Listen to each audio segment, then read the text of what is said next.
अस्सलाम वालेकुम। आप देख रहे हैं प्रोग्राम मेरे मुताबिक। जनाब हसन निसार के साथ मैं हूं आयशा खालिद। हसन साहब, गुज़श्ता रोज़ गुजरात में स्कूल वैन का जो एक अफसोसनाक वाक़या पेश आया, 16 मासूम जानों का ज़िया, जबकि एक टीचर बच्चों को बचाते हुए उनके साथ ही झुलस गई। ये इतनी तकलीफ़देह बात है, मुझे अंदाज़ा नहीं था कि आप शुरू यहाँ से करोगे। मैंने अपने कॉलम में भी लिखा है कि ये कितनी दर्दनाक बात है कि ये चंद दिनों के बाद माँ बाप के ज़ख्म तो कभी नहीं भरेंगे, कौम भूल जाएगी। इस मुल्क के करते धरते सब कुछ भूल जाएंगे। होना ये चाहिए कि चंद हफ्तों के अंदर अंदर जिम्मेदारान का तयन करके उन्हें तख्ता-ए-दार पे चढ़ाया जाए। फिर मैं देखता हूं किसकी जरूरत होती है लोगों के लाल उजाड़ के। लेकिन ये मुल्क क्या है? मुल्क का जब हम बात करते हैं दरअसल निज़ाम की बात कर रहे होते हैं। ये क्या है? ये जहां एक साबिक गवर्नर और एक साबिक वज़ीर आज़म के बेटे का अता पता कोई नहीं है, वहां उफ्तादगान खाक के बच्चे वो राख हो गए। और चंद दिनों के बाद ना आपको याद होगा ना मुझे याद होगा, हमारे साथ इतने हादसे हो चुके हैं कि एक बेहिसी की कैफियत है। जब को बहुत बड़ा झटका आता है तो उसको महसूस करते हैं, चंद दिनों के बाद you get back to normal. हाँ, बहुत। हसन साहब, लास्ट प्रोग्राम के फीडबैक पर अगर बात करें तो एक क्वेश्चन बहुत फ्रीक्वेंटली जो पूछा गया, वो कहते हैं कि आपने पीपल्स पार्टी को मशवरा दिया है कि उन्हें क्या करना चाहिए। मशवरा तो अच्छा है, लेकिन सिर्फ पीपल्स पार्टी को ही क्यों? मैंने कोई मुफ्त मशवरा कॉरपोरेशन नहीं खोली हुई, मैं किसी को मशवरे नहीं देता। I just think loud thinking होती है ना, मैं सोच रहा होता हूं। मैं आपसे समझो गुफ्तगू कर रहा होता हूं, मैंने कोई ठेका नहीं लिया हुआ मशवरे देने का। लेकिन दूसरी तरफ एक और बात बहुत अहम है। जरदारी साहब हों, मियां नवाज शरीफ हों, इमरान खान हों, अल्ताफ हुसैन हों, ये बाहर के लोग नहीं हैं, ये सब हमारे अपने हैं। ये सब कलमा गो हैं। इनके जो नेगेटिव्स, इनके प्लसेस माइनसेस सब अपनी जगह पे, लेकिन बुनियादी तौर पे। और हुक्म ये है कि जो मशवरा है वो हमारे पास एक दूसरे की अमानत होता है। अगर मैं आपको कोई अच्छा मशवरा दे सकता हूं और मैं नहीं दे रहा, तो इसका मतलब है कि मैं आपकी अमानत में खयानत कर रहा हूं। सो अगर मशवरा भी दिया है तो क्या बुरा किया है? मैंने किसी आउटसाइडर को, मैंने मनमोहन सिंह जी को तो कोई मशवरा नहीं दिया है ना। जरूरत हो तो उनको भी दिया जा सकता है, लेकिन इसमें कोई बुराई नहीं है। हम बाकियों के बारे में बात करते हैं। अगर पीपल्स पार्टी देखें, मेरा तो प्रॉब्लम है, मैं तो 20 साल से I am the only one, मैं ये इतना बड़ा क्लेम कर रहा हूं, जिसने थर्ड फोर्स के ख्वाब देखे और लिखा लिखा लिखा, उंगलियां घिस गईं। अब मेरे लिए नाकाबिले बर्दाश्त है कि पीपल्स पार्टी जो है वो बिल्कुल में मैदान में रहना चाहिए इन सबको 18, 19, 20 के फर्क से। चूंकि दो अगर घर रह जाएंगे ना, फिर वही पीटीआई और ये नूनी का घर रह गई, ये लोगों की जिंदगी ये भी अजाब कर देंगे। सो तीसरा घोड़ा रेस में होना चाहिए, चूंकि हम लोगों को इख्तियार और इक्तदार हजम नहीं होता। अब कितने लोग जो पीटीआई में अकोमोडेट हुए हैं, अगर यही दो घर होते वो कहां जाते? वो सो एक ऑप्शन होना चाहिए, इसलिए इसमें कोई मुज़ायका नहीं। हसन साहब, मशवरे की अहमियत आपने बताई है। एक मशवरा नून लीग को भी दिया गया है कि मुआशी इस्लाहात के नाम पर सरकारी इरादी जो है उसको नीलाम किया जाए। इससे बड़ा जुल्मी कोई नहीं, और ये इसी तरह की हरकतें करते हैं। कोई पता नहीं ये कर गुजरे। सरकारी जमीनें बेचने का ख्याल शैतानी ख्याल है। जिसने ये मशवरा दिया है वो हमारी आइंदा नस्लों का बदतरीन दुश्मन है। हमारी आइंदा नस्लों पे कर्जे तो रह जाएंगे, बल्कि बढ़ जाएंगे। असासे उनके आप बेच रहे हो। ये क्या जुल्म है?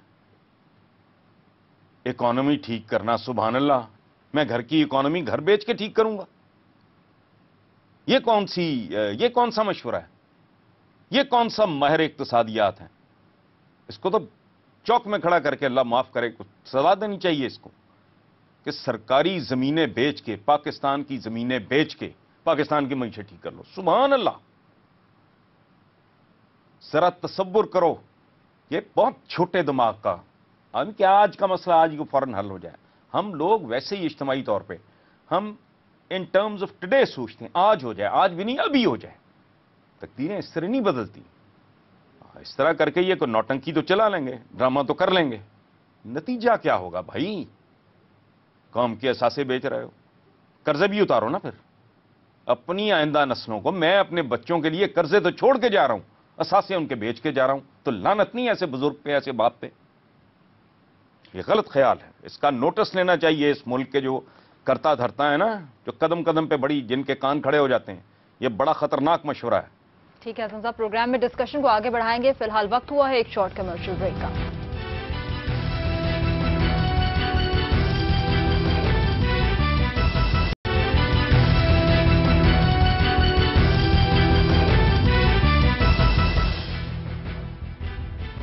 بریک سے واپسی پروگرام کو آگے بڑھاتے ہیں. حسن صاحب, پروگرام فیڈ بیک میں ایک اور ڈسکس ہوا ہے سوال جو بہت اہم, کہ آپ کہتے رہے کہ عمران کو موقع ملے تو وہ ڈیلیور کرے گا.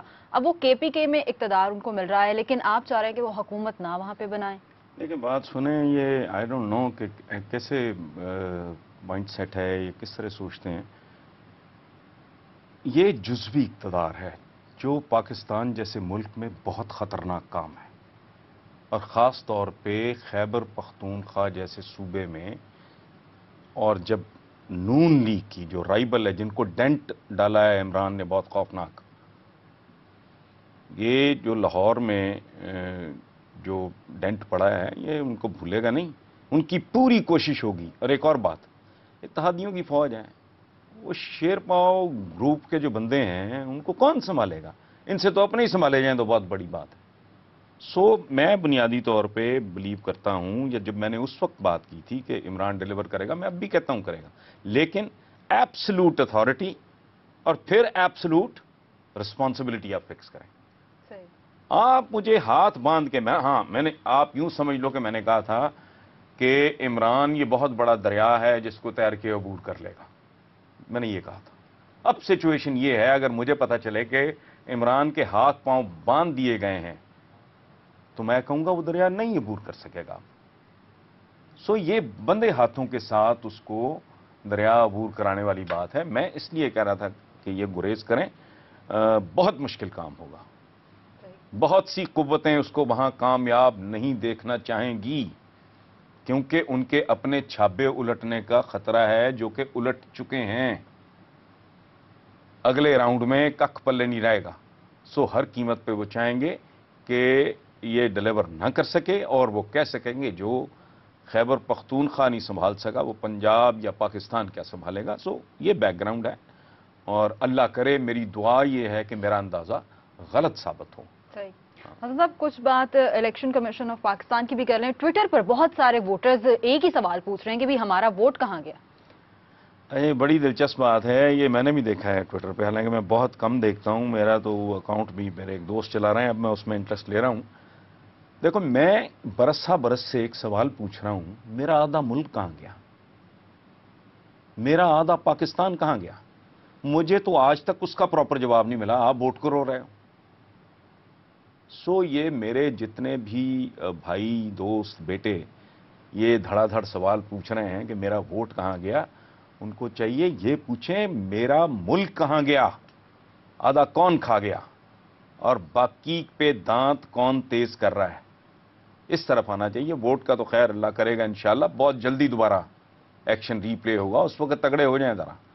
اب ان کی ٹریننگ ہو گئی ہے. دیکھیں بات سنیں, ادھر وہ اناڑی, ادھر عمران کا ووٹر اناڑی. تو بہت اچھا, میں نے کہا ہے نا کہ اللہ پاک ایک فیزڈ آؤٹ پروگرام کے تحت عمران کی ٹریننگ رب العزت نے شروع کی ہوئی ہے. تو اب عمران کے ووٹ پی ٹی آئی کے ووٹر نے بھی یہ بھگت لیا ہے کہ کیا واردات ہوتی ہے, کیسے ہوتی ہے, اس کو انکاؤنٹر کیسے کرنا ہے, آئندہ سے اس کو کیسے روکنا ہے. تو اللہ خیر کرے گا. وہ کیا کہتے ہیں کہ لاسٹ بیٹل ناٹ دا وار. ہاں, وہ انگلینڈ کے پریس نے کہا تھا کہ جی میچ ہارا, مجھے کرکٹ کی سمجھ نہیں ہے کہ میچ ہارا ہے بلکہ ڈرا ہوا ہے. انہوں نے یہ کہا ہے, سیریز ابھی باقی ہے. اللہ خیر کرے گا. حسن صاحب, توانائی بحران کے حوالے سے سینٹ کی قائمہ کمیٹی نے کہا کہ پورے ملک میں یکساں لوڈ شیڈنگ ہو, چاہے ایوان وزیر اعظم ہے, ایوان صدر ہے, پارلیمنٹ لاجز ہیں, ان تمام جگہوں پر بھی. لیکن یہ بہت بڑا فراڈ ہے, یہ دھوکہ ہے, یہ بدتمیزی ہے, بلکہ میں تو اس سے بھی زیادہ سخت لفظ استعمال کرنا چاہوں گا. یہ باتیں کرتے ہیں خلفائے راشدین کی, یہ بات کرتے ہیں آئین کی, یہ بات کرتے ہیں قانون کی. یہ آئینی طور پہ, اسلامی طور پہ, اخلاقی طور پہ, ہر اعتبار سے غلط ہے. पूरे मुल्क में अंधेरा है, तुम्हारे घरों में उजाला कैसे? इनके घरों में अंधेरे डालो, तुम्हारे घर रोशन हो जाएंगे। देखो बात सुनो, ये अशराफिया इस मुल्क की, ये जो धमकां हाउस, फलां हाउस, वजीर आजम हाउस, इनकी बत्तियों वजह क्या है? इनके चिराग गुल करो। ये अशराफिया बहुत ही घटिया किस्म की है। अशराफिया क्या होती है? किसी मुल्क के जो उसको लीड कर रहे होते हैं हुकूमत, वो उनका लेवल क्या होता है? देखो, सेकेंड वर्ल्ड वॉर में राशनिंग हुई बड़ी खौफनाक किस्म की इंग्लैंड में, ये खाने पीने के सामान पे। जितना गोरा बर्रे सगीर में था, पोस्टेड था, उन्होंने रजाकाराना तौर पे वो अंडे या दूध या वटेवर उन्होंने अपने पे हराम करार दे दिया, छोड़ दिया खाना। बिल्कुल। उन्होंने कहा हम अपने हमवतनों के साथ अमलन इजहार यकजहती करेंगे। वो अगर इंग्लैंड में भूख काट रहे हैं, हम यहां बैठ के काटेंगे, हालांकि यहां हर चीज वाफर मौजूद थी। ये है लेवल। ये शैतान है, ये खबीस हैं, इनकी रूहें, इनकी सोचें गंदी हैं। ये अवाम को रियाया समझते हैं, सिटीजन नहीं। अब ये कौन सा तुक है? आइन क्या कह रहे हैं? सब बराबर हैं। कैसे बराबर हैं? तुम्हारे घरों में रोशनियां क्यों हैं? अवाम की मुझे समझ नहीं आती। टायर जला रहे हैं, वो जलाने वाली चीज जलाओ जिससे जरा रोशनी पूरे मुल्क में। मैं कहता हूं जिस दिन इनके घरों में अंधेरा हुआ, हफ्ते के अंदर अंदर मुल्क रोशन हो जाएगा। सेनेटर जाहिद खान ने यह बात की है कि सवाए हॉस्पिटल्स के या जो डिफेंस रिलेटेड जो मकामात हैं, सिर्फ उनको एग्जेम्प्ट करना चाहिए लोड शेडिंग। बाकी डालो इनको अंधेरों में। प्रॉब्लम इस मुल्क का क्या है? बच्चे इनके यहां नहीं पढ़ते, सो स्कूल आपके घटिया, भैंसें बदी हुई हैं। इलाज ये यहां नहीं कराते, हालांकि इनके जाती हॉस्पिटल भी हों अगर, तब भी नहीं कराते। इसीलिए आपके अस्पताल जो हैं वो स्लॉटर हाउसेस हैं, ज़िबा खाने हैं। ये यहां की पब्लिक ट्रांसपोर्ट पे सफर नहीं करते, इसीलिए कोई शरीफ आदमी वहां बैठ ही नहीं सकता। सो इनकी जिंदगियों में, ये कहने को पाकिस्तानी है, कहने को कलमा, ये डायमेट्रिकली ऑपोजिट किस्म के लोग हैं। इनको खुद हया करनी चाहिए। ये आई डोंट नो, ये चूंकि घटिया अशराफिया है। अशराफ का मैंने आपको बताया ना, उसने कहा नहीं, हम बर्रे सगीर में बैठ के भी अपने हमवतनों के साथ भूख शेयर करेंगे। ये होती है अशराफिया। ठीक है हसन साहब, प्रोग्राम में डिस्कशन को आगे बढ़ाएंगे। फिलहाल वक्त हुआ है एक शॉर्ट कमर्शियल ब्रेक का।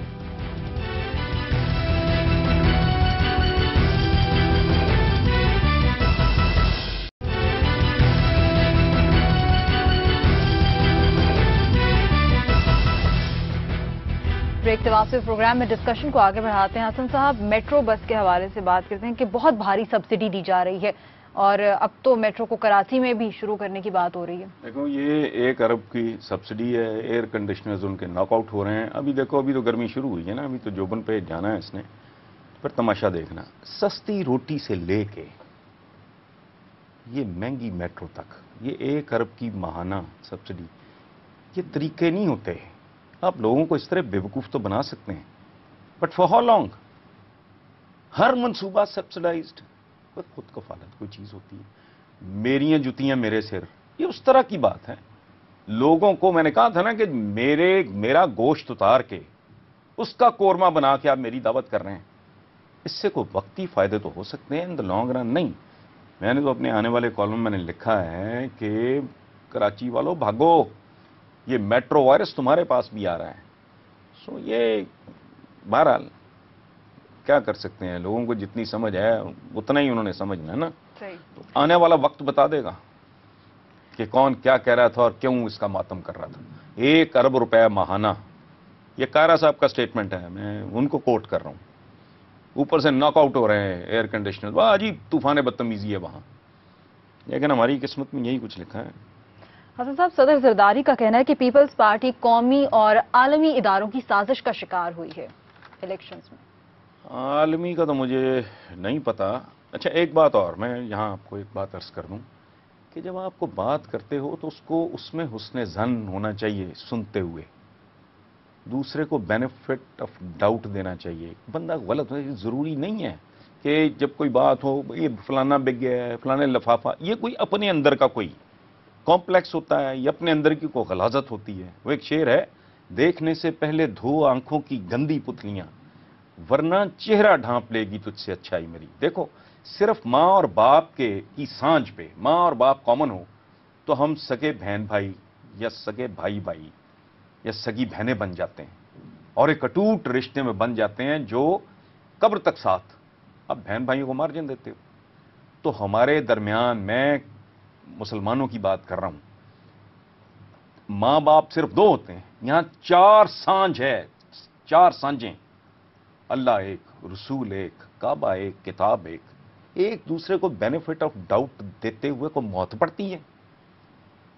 سمجھ گیا نا؟ فوراً چیزوں کو مس انٹرپریٹ کرنا, یہ فلانا ہو گیا. ایسے نہیں بھائی, آرام سے, سکون سے, تمیز سے سنو. آپ آرگیومنٹ دو, ممکن ہے جو آپ کے ذہن میں ہو وہی ٹھیک نہ ہو, یا ممکن ہے میں جو کہہ رہا ہوں وہی غلط ہو, لیکن نیتوں پہ شبہ کرنا یہ مناسب نہیں ہے. اب گوئنگ بیک ٹو زرداری صاحب, میں جزوی طور پہ تو مجھے سمجھ میں آتی ہے بات, عالمی شالمی کا تو مجھے نہیں پتا, لیکن پاکستان کی اسٹیبلشمنٹ یا جو کچھ پیپلز پارٹی کے ساتھ آج تک ہوا ہے وہ آپ کے بھی سامنے ہے, میرے بھی سامنے ہے. پیپلز پارٹی کی لیڈرشپ کے ساتھ, اس پارٹی کے ساتھ ایک خاص طرح کا کوئی ریزنٹمنٹ, آئی ڈونٹ نو کیا ہے, کیوں ہے, اس کی وجوہات بھی ہوں گی, وہ تو ہے. لیکن زرداری صاحب کے لیے خطرناک ہوگا اگر وہ انہی ٹرمز پہ سوچتے رہے, چونکہ جینوئنلی بھی میں as a common citizen, a man on the street, میں یہ بات بتا رہا ہوں کہ یہ it was written on the wall. ان کی حکومت نے لوگوں کو کسی قسم کا ریلیف دور کی بات ہے, انہوں نے تکلیف دینے میں کوئی کسر نہیں چھوڑی. یہ میکرو قسم کے مسائل میں ہم نے امینڈمنٹ کر دی, ہم نے صوبے بنا دیے, ہم نے فلانا ایوارڈ کر دی, ان چکروں میں پڑے رہے ہیں. ان کو نہیں پتا کہ لوگوں کے ساتھ کیا ہوئی. شاعر کا ایک شعر ہے, فن جو نادار تک نہیں پہنچا اپنے معیار تک نہیں پہنچا. غریب آدمی تک. اور سب سے بڑا فن کیا ہے؟ State craft, governance. اگر اس کی خیر نچلی ترین سطح تک نہیں پہنچتی تو ناکام ہے. سو زرداری صاحب کی بات جزوی طور پہ کیا میں کہتا ہوں کلی طور پہ بھی ٹھیک ہے, لیکن نتائج جو ہیں وہ اپنی جگہ پہ خاصی بڑی حقیقت ہیں, کیونکہ لوگ ان سے نکو نک تھے. یہ ان کو نقصان ہوگا اگر یہ اسی ابہام میں اور اسی الوژن میں رہے کہ جی ہمیں صرف سازش. یہ سازش سے بہت آگے کا, اپنی پرفارمنس پہ بھی انہیں غور کر لینا چاہیے, کوئی حرج نہیں. ٹھیک ہے حسن صاحب, شعر کی طرف آتے ہیں. آج کا شعر سنائیے. آج کا شعر, ناراض آسماں ہے یا دھرتی کی بد دعا, ناراض آسماں ہے یا دھرتی کی بد دعا, خلق خدا کو خوف خدا ہی نہیں رہا. ٹھیک ہے, بہت شکریہ حسن صاحب. اس کے ساتھ ہی پروگرام کا اختتام کرتے ہیں. اپنے فیڈ بیک سے ہمیں ضرور اپڈیٹ کیجیے. MM@geo.tv پر. اپنا بہت خیال رکھیے. خدا حافظ.